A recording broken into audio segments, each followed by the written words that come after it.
আসসালামু আলাইকুম। আলহামদুলিল্লাহ। কেমন আছেন সবাই?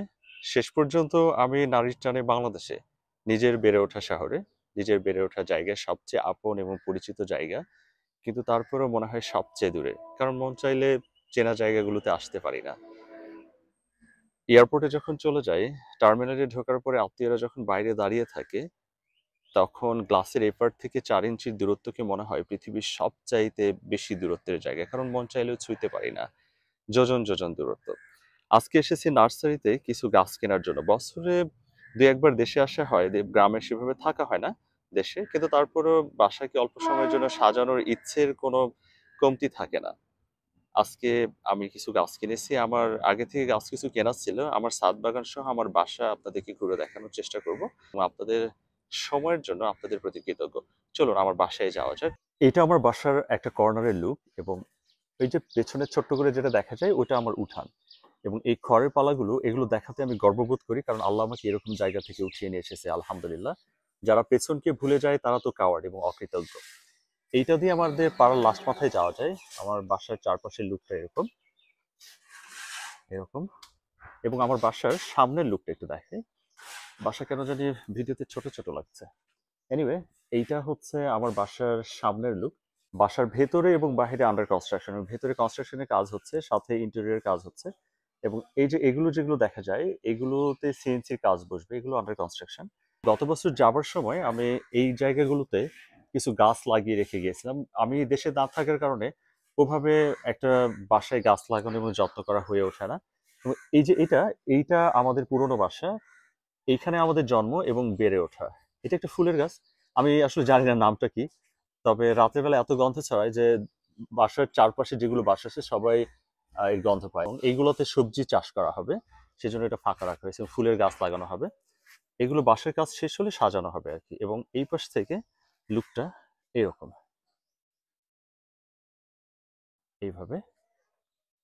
এবং আমি আপনাদেরকে আমার সবচেয়ে পছন্দের জায়গা, আমার টেরেস এবং ছাদের উপরে নিয়ে যাব। এই যে লম্বা যেটা দেখা যায়, এটা বিকেলে বসে আড্ডা দেওয়ার জন্য। আর এটা আমার বাসার মেইন গেট। এদিক দিয়ে ভেতরে ঢুকে ছাদে এবং টেরেসে যাওয়া যায়। এই টাইলসটা আমার খুব পছন্দের। এটা ইটালিয়ান মার্বেল দিয়ে তৈরি। এটা এরকম। চলুন ভেতরে যাওয়া যাক। এটা বাসার টেরেস। ঠিক বারান্দা না, ব্যালকনি না। বেস্ট একটা প্লেস বিকেলবেলা বসে থাকার জন্য, রাতে বা সন্ধ্যায়, বিশেষ করে চাঁদ রাতে বসে থাকার জন্য বেস্ট একটা প্লেস। এটার লুকটা একটু দেখায়। একটু ডিজাইন করা, এল শেপ এরকম। এগুলো কমপ্লিট হয়ে গেছে কিন্তু সাজানোর কাজটা এখনো হয়নি। কারণ এই যে উপরে যেগুলো দেখা যায় এগুলোতে সবগুলোতে টব দেওয়া হবে এবং টব ঝুলবে।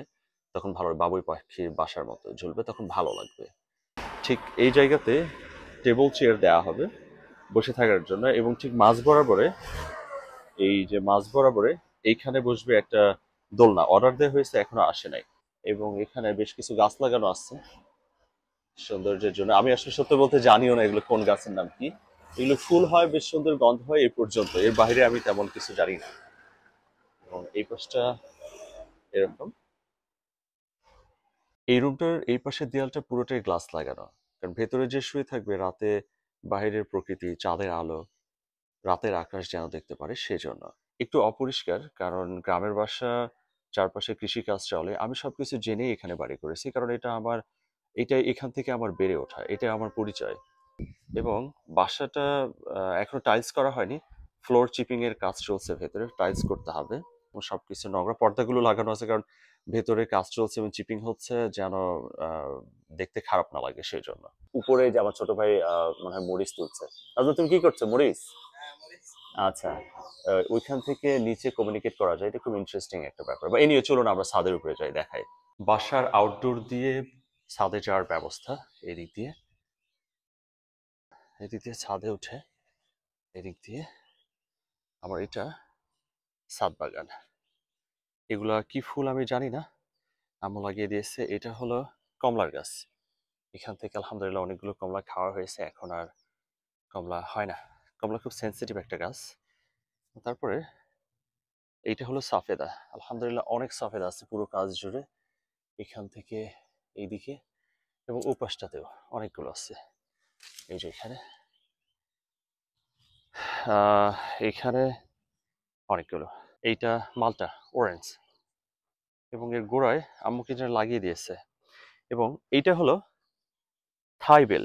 গত বছর গাছটা মরে যাবার উপক্রম হয়েছিল, কিভাবে জানি আবার ব্যাক করেছে আলহামদুলিল্লাহ। এখানে লেবু, গ্রামের বাসায় লেবুর প্রয়োজন হয়, অনেকে আসেও, অনেক লেবু আছে আলহামদুলিল্লাহ। এই গাছে একটু কম, কিন্তু পাশে একটা গাছ আছে দেখাচ্ছি, ওইখানে অনেক আছে, এটা লেবুর গাছ। ছাদের মধ্যে সবচেয়ে ইন্টারেস্টিং হলো এই গাছটা, 3 ফল। এই যে এখানে পেকে আছে, আপনারা থাকলে আপনাদের সঙ্গে শেয়ার করে খাওয়া হতো, এটা আজকে না পারলে নিশ্চিত এটা পাখিয়ে খেয়ে ফেলবে।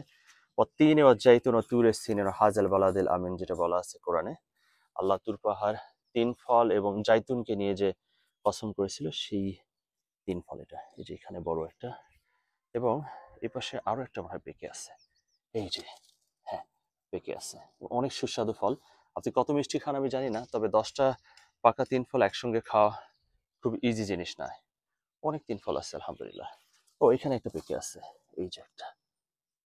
এটা হচ্ছে বাতাবি লেবু, বাতাবি লেবু। এখানে একটা, এখানে একটা, এইখানে। বাসার খাবারটা হয়ে যায় আলহামদুলিল্লাহ এরকম। আর এখানে অ্যালোভেরা লাগানো আছে, এগুলো কেউ নেয়ও না, খাওয়া হয় না, ইউজও করা হয় না। আর ড্রাগন, ড্রাম ফাঁকা ছিল জন্য লাগিয়ে দিয়েছে আম্মু। এগুলো সব মরিচ গাছ, মরিচ গাছ। এটা আমরা অনেকই ছিল, সব পেরে খেয়ে শেষ, এখন মোটে কয়েকটা আর আছে।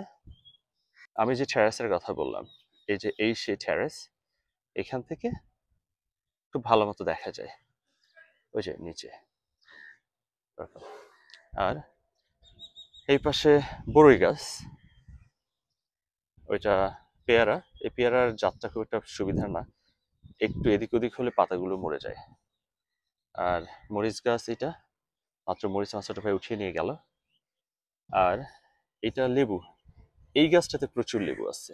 এটা লেবু এত বেশি হয়, রস এত ভালো যে খেয়ে শেষ করা যায় না আলহামদুলিল্লাহ।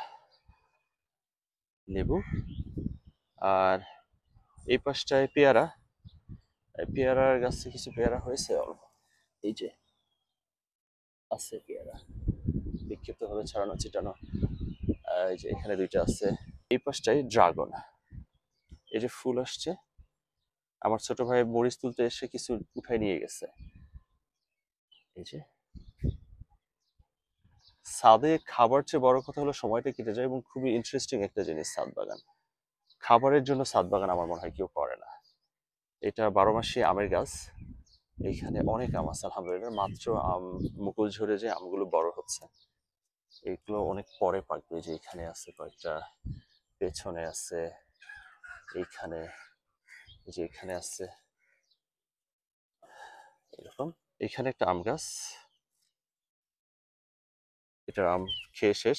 এটা ছাড়াও আমার আরেকটা জমি কেনা আছে, সেখানে আমার অনেক ধরনের মানে অ্যাভোকাডো থেকে শুরু করে ফলের যা জাত আছে, দেশি বা বিদেশি, মোটামুটি সবই লাগানো আছে। এবং আমার উঠানে বেদেনা, লিচু, আম, পেয়ারা থেকে অনেক কিছু লাগানো আছে। এইখান থেকে আমার ভিউটা অনেক সুন্দর, এপাশ থেকে মাঠ সহ আশপাশে পুরো পাড়াটা দেখা যায়। এবং আমার বাসায় আরেকটা সমস্যা হলো, পাইপগুলো ভিতরে দেওয়ার কথা ছিল, কিন্তু নিজে না থাকার কারণে মিস্ত্রি এগুলো খুব বাজে করে করছে, এগুলো পরে আমাকে ঠিক করতে হবে। আচ্ছা, এই পাশটার ভিউটা এইরকম, ভিউটা অনেক সুন্দর। যে কোনো সময় ছাদে আসলে ভিউটা অনেক সুন্দর, পুরো পাড়া, ফাঁকা মাঠ, সবকিছু দেখা যায়। এইদিকে গাছ আর বাঁশঝাড় দিয়ে ভর্তি, ঠান্ডা বাতাস আসে আলহামদুলিল্লাহ। এনিওয়ে, আপনাদের সঙ্গে অনেক কথা হলো। আমার ছোট্ট আয়োজন, তেমন সুনাম করার মতো কিছুই না। ভালো থাকবেন সবাই, দেখা হবে নতুন কোনো ভিডিওতে, নতুন কোনো জায়গায়, নতুন টপিক নিয়ে। আল্লাহ হাফেজ।